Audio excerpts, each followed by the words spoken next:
38-year-old Roberto, which is probably not his real name, moved to Ciudad Juarez when he was 6. He never went to school, and by age 12, he was recruited.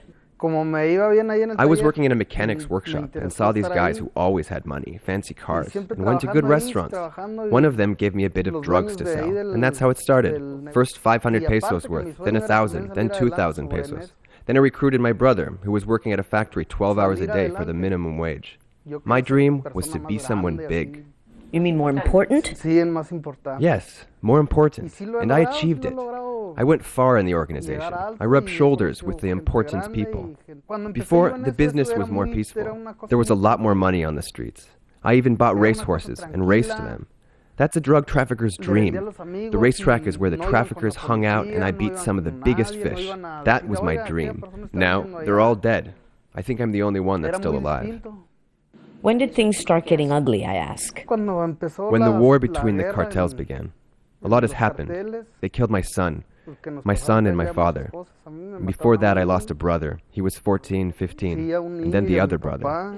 That seems to have become the norm here.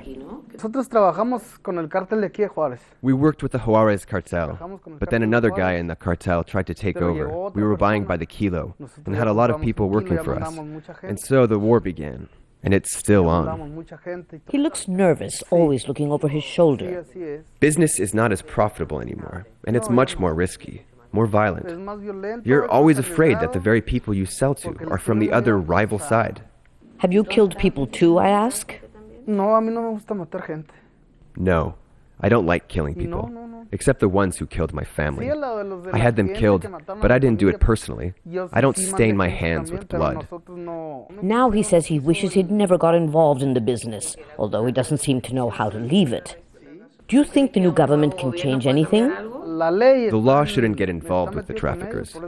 The law is mixed up with them. That's why this doesn't end. When I was at the racetrack, the police would come and take people away and hand them over to the rival traffickers. What about keeping the army involved? They too come in and begin stealing, and there's always someone who gets sucked into drug trafficking. Be it army soldiers, the federal police, everyone gets involved. They can send in more and more, but as long as there's one rotten apple, it's the same.